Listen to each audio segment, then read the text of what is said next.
ಇವತ್ತಿನ IPLನ ಫೈನಲ್ ಪಂದ್ಯಾವಳಿ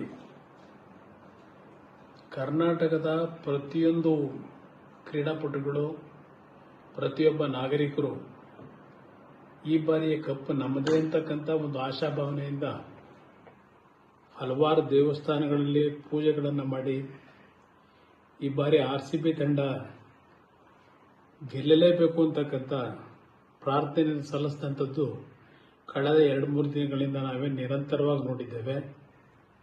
ಇವತ್ತಿನ ಈ ಒಂದು ಅಂತಿಮವಾದಂಥ 18 ವರ್ಷಗಳ ಶ್ರಮ ಇವತ್ತು RCB ತಂಡ ಫೈನಲ್ನಲ್ಲಿ ಗೆಲುವನ್ನು ಕಂಡಿದ್ದಾರೆ. RCB ತಂಡದ ವಿಶೇಷವಾಗಿ ವಿರಾಟ್ ಕೊಹ್ಲಿ ಅವರು